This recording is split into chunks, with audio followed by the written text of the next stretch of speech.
The first thing Sarah noticed was the smell. It slipped into her nostrils before her eyes had even fully adjusted to the sight of the house. Faint at first, carrying the crisp autumn wind. At the edge of the cracked gravel driveway, surrounded by fields gone brown with the season, it seemed harmless, just a whiff of damp leaves or rain-wet stone. But as she and Michael stepped out of their dusty sedan, the odor sharpened. Metallic, damp, like rusted nails left to rot in stagnant water.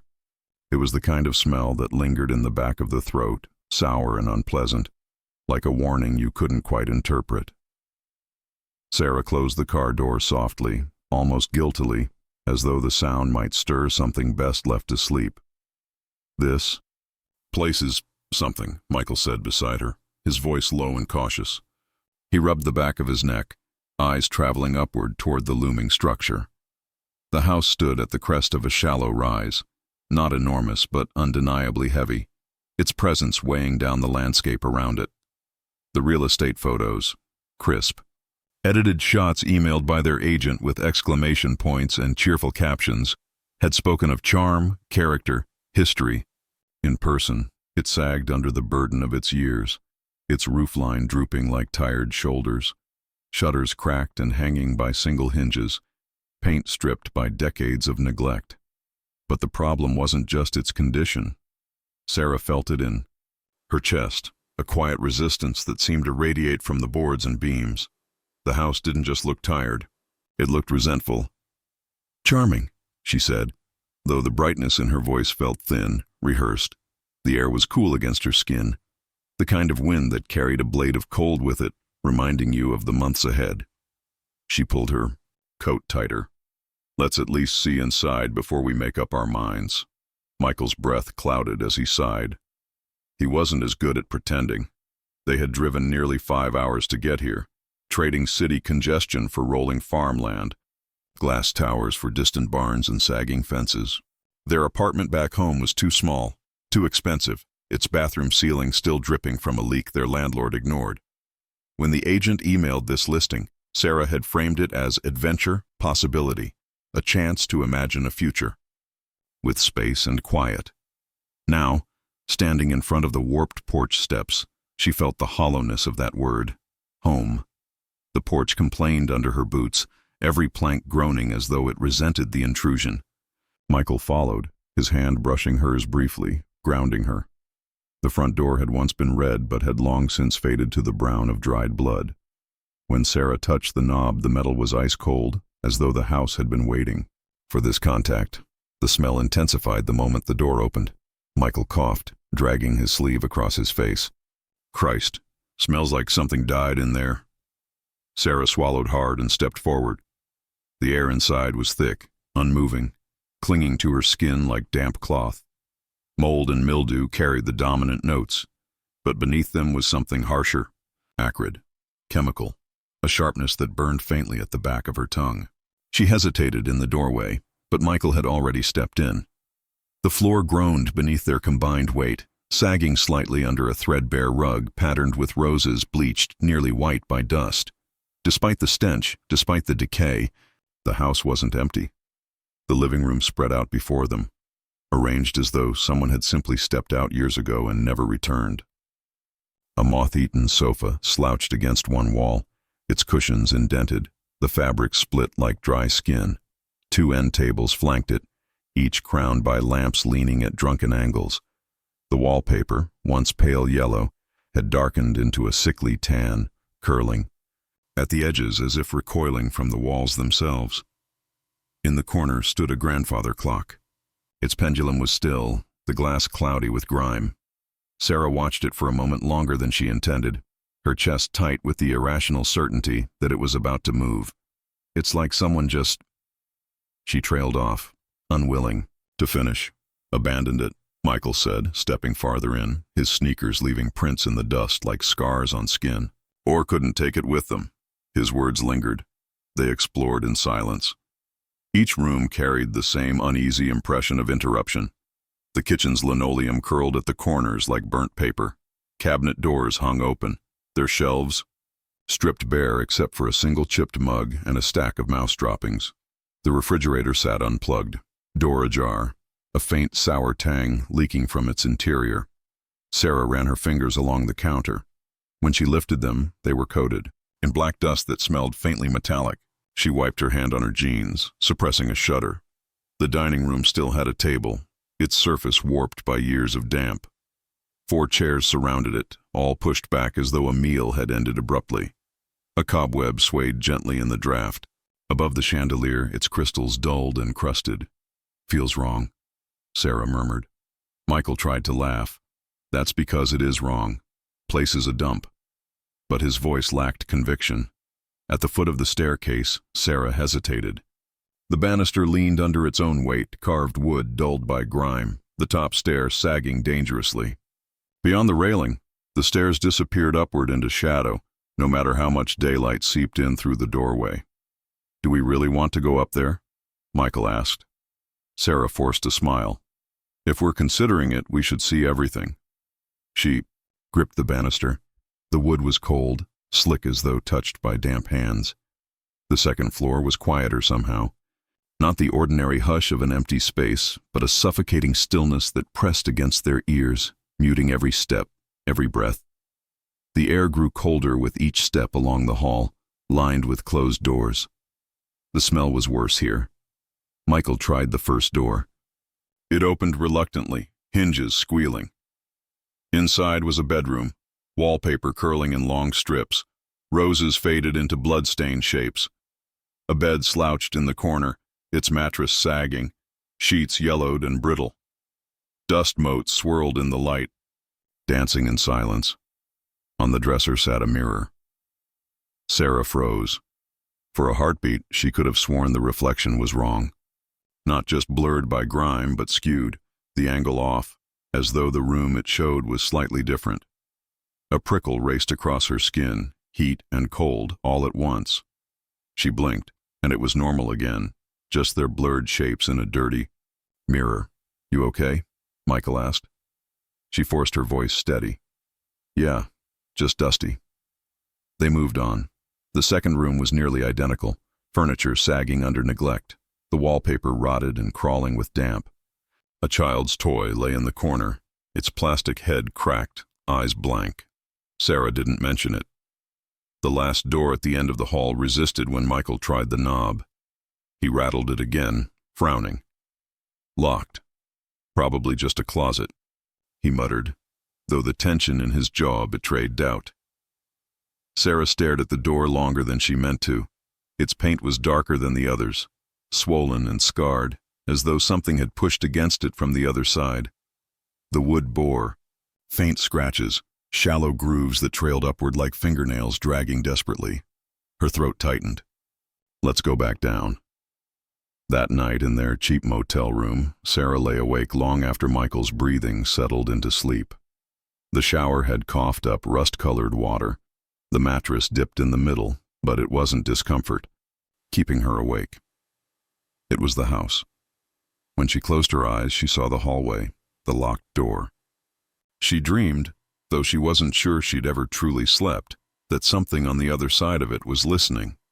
By morning, Michael was already awake, perched at the edge of the bed with his phone in his hands. His face was drawn tight, pale in the thin daylight filtering through the blinds. "What's wrong?" Sarah asked. "There's barely any record of this place online." His voice was flat. "I looked last night. Property records go back a while, but then nothing. Just stops. No renovations, no sales, no taxes. It's like the house just..." He exhaled sharply. "Like people wanted to forget it existed." Sarah pulled the blanket tighter around her shoulders. "Maybe it's just old." Michael's eyes flicked up to hers, and for a moment, she saw fear there, raw and unmasked. Or maybe it's something else. When they returned to the property that afternoon, the front door was already ajar.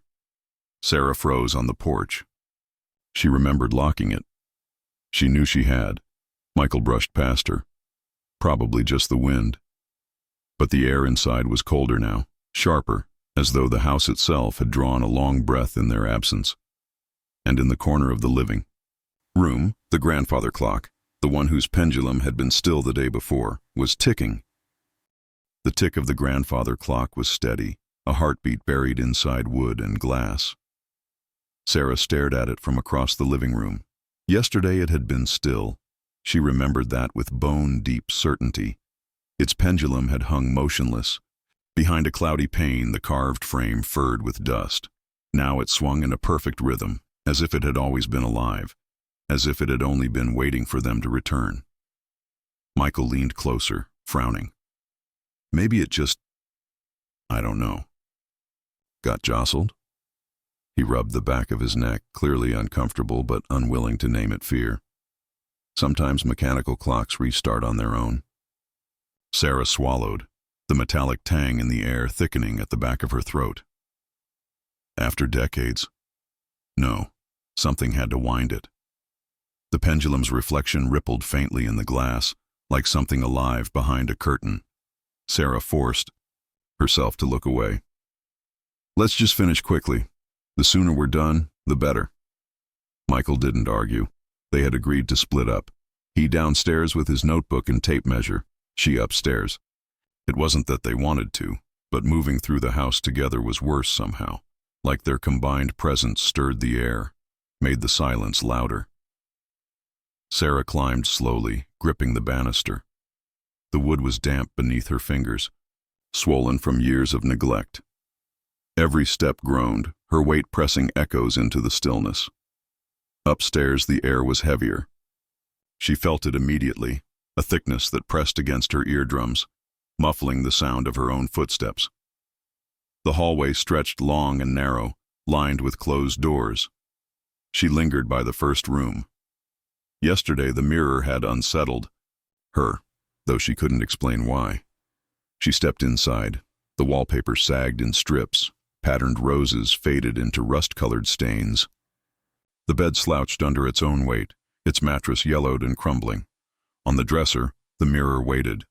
Her reflection was faint in the dusty surface, blurred but recognizable. She studied it, trying to steady her breathing. And then, her stomach dropped. Her reflection blinked a heartbeat after she did. A sharp sting crawled across her scalp, prickling every hair. She staggered back, a gasp escaping before she could stop it. The mirror only showed herself now. Pale, wide-eyed, trembling. She told herself she imagined it. She had to have. But she couldn't bring herself to look again. The hallway was colder the farther she walked. She could see her breath now, faint clouds in the dim light. At the end of the hall stood the locked door. Its wood was darker than the others, swollen, and scarred with shallow grooves, scratches like fingernails dragged desperately. Yesterday she had only stared. Today she stepped closer. The knob was tarnished, nearly black. She reached out, hesitant, her palms slick with sweat. The moment her fingertips brushed metal, the air shifted. It wasn't a sound exactly. It was pressure, like the house had inhaled. The faint draft stirred her hair, brushing cold fingers across her cheek. She snatched her hand back, chest heaving. The silence behind the door wasn't empty. It was waiting.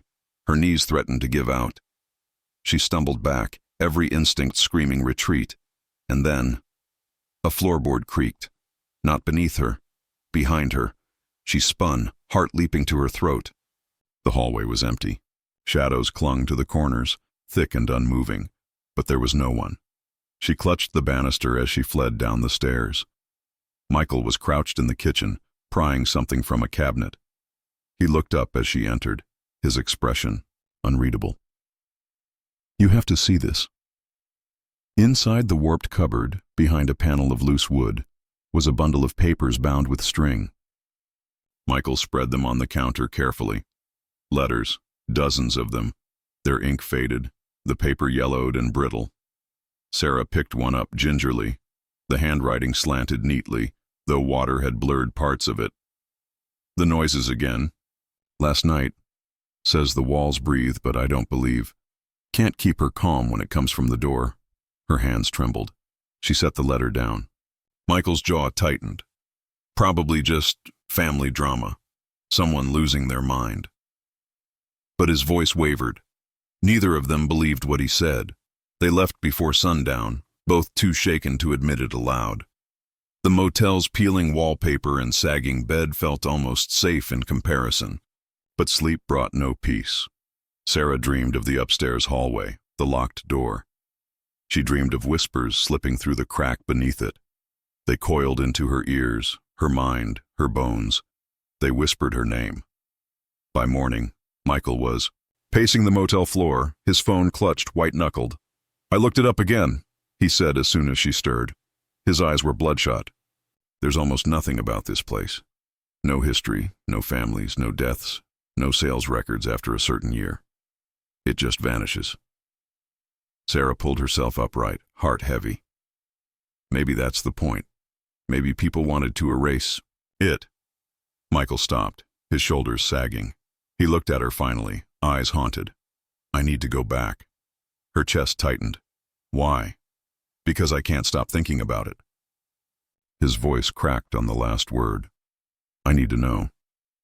Sarah wanted to refuse, but when she opened her mouth, nothing came out. The house was colder when they returned, not the chill of weather, but an interior cold, as though the walls themselves had been emptied of warmth. The smell was stronger too. Rot layered over metal, sweet and foul at once, clinging to their clothes, their skin. The grandfather clock ticked louder now, each swing of the pendulum thudding in her chest. Michael moved with purpose, muttering measurements to himself, as though burying himself in routine could drown out the dread. Sarah lingered at the base of the stairs, staring up into the darkness. Something in her begged her not to go back, up. But something else pulled at her, insistently. Her feet carried her upward before she'd decided to move. The hallway felt longer. Shadows pressed close, dimming the light from the stairwell until it barely reached halfway. When she passed, the mirror. She kept her eyes straight ahead, but something tugged at her, cruel curiosity forcing her to look. Her reflection stared back, and behind her, in the glass, was a figure. It was tall, too tall, its head brushing the ceiling. Its body was little more than a silhouette, but its face was pale and blurred, like flesh pressed against glass. Its eyes were pits, endless, swallowing. Sarah's breath caught. Her chest constricted as she turned slowly, every nerve braced for what she would see. The hallway was empty, her knees nearly buckled. She gripped the doorframe, sucking, in ragged breaths. When she forced herself to look again, the mirror showed only her, alone, terrified. "Sarah!" Michael's shout jolted her. She bolted down the stairs, stumbling into the living room. He was standing in the center, the rug peeled back. At first she didn't understand what she was seeing. Then her eyes adjusted. The floorboards beneath the rug were gouged with deep grooves, dozens of them, crossing and overlapping, a frenzy of scratches. Michael's face was pale, his voice shaking. "These weren't here yesterday." Sarah hugged herself. "How do you know?" "Because I was standing right here." The grandfather clock ticked louder, reverberating through the air. Then it chimed. The sound was deep, resonant, rattling through the walls. 1, 2, 3. Michael's grip closed around her wrist. "We need to go." 4, 5, 6. They stumbled toward the door, the chime vibrating in their bones. 7, 8, 9. The windows rattled, the floorboards groaned. 10, 11, 12. The last strike boomed through the house, deafening. Then silence. A silence so complete it felt like the world had stopped breathing. The air thickened, sour and metallic, clinging to their tongues. Sarah turned, unable to stop herself. At the top of the stairs, the locked door was open. Just a crack. Darkness seeped out like smoke, curling downward, reaching for them. The house was breathing. Sarah felt it the moment she opened her eyes. Not with sound. There was no gentle inhale, no sighing exhale, but with pressure. The walls seemed to expand and contract in rhythm, as though the very structure were a colossal lung. Each breath was accompanied by a subtle vibration, a shudder through the floorboards beneath her palms. When she pressed her ear to the wood, she swore she could hear the wet slither of something shifting deep below. Michael was gone. That realization arrived like a knife to the chest. He had been next to her when she collapsed against the staircase, hours, or perhaps only moments, ago. His arm had still been warm, his chest rising and falling shallowly. Now there was only a dent in the dust where he had lain. "Michael?" Her voice cracked, dry from terror and disuse. Only silence answered, though not quite silence. The air hummed faintly, as though a swarm of flies pulsed just beyond her hearing. She forced herself to her feet, swaying. The hallway was warped, stretched unnaturally long. Shadows bled across the wallpaper like spilled ink. Every door looked identical now, though she knew they hadn't before. The staircase behind her seemed impossibly far away, and when she glanced back again, it was gone altogether, swallowed into shifting walls. "Michael, answer me," she shouted, though the sound fell flat, smothered as if by thick cloth. A door directly to her left groaned, not opened, groaned like wood flexing around a hinge. She swallowed, tasting copper. Something inside her begged her not to touch it. But the gnawing emptiness where Michael had been was worse than fear. Her hand trembled as it met the cold brass knob. She turned it, pushed. The room inside was impossible. It was their old bedroom. Their bed, red comforter, pillows stacked haphazardly, the lamp with its cracked shade, even the dent in the carpet where Sarah's vanity had once stood. She staggered forward, almost believing. Then she saw Michael. He was sitting at the edge of the bed, hunched, head in his hands. His clothes were torn, stained dark. His back rose and fell in ragged jerks. Relief surged through her, almost knocking her to her knees. "Michael!" She rushed to him, clutching his shoulders. "Thank God! You're alive! We have to leave. Now." "The house. Something's wrong. It's alive." He lifted his head. It wasn't Michael. The face was a grotesque echo of him. Skin stretched too tight across bone, eyes black as ink spilling down his cheeks. His mouth opened, but instead of words came a shriek like a boiling kettle, inhuman and piercing. Sarah stumbled back, clutching her ears. The thing leapt. Its body hit her with bone-snapping force, pinning her to the floor. Its hands, no longer. Michael's but clawed skeletal appendages pressed to her throat. She gasped, struggling, kicking, but its weight was crushing, its grin widening until its jaw cracked grotesquely. Then, suddenly, it froze. The claws hovered at her neck, trembling. The black eyes rolled white. It convulsed once, twice, then collapsed onto her chest. For a moment Sarah lay there, choking on panic. The corpse whispered, not with lips, but through the air around her, seeping into her ear like smoke. "You cannot leave. You were chosen. He belongs to the house now. Soon, so will you." Sarah shoved it off, gagging.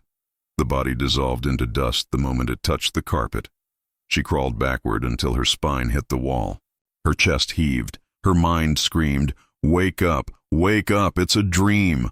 But the smell of rot, the sting of blood in her mouth, the ache in her wrists where claws had pressed, these were no dream. The house wanted her.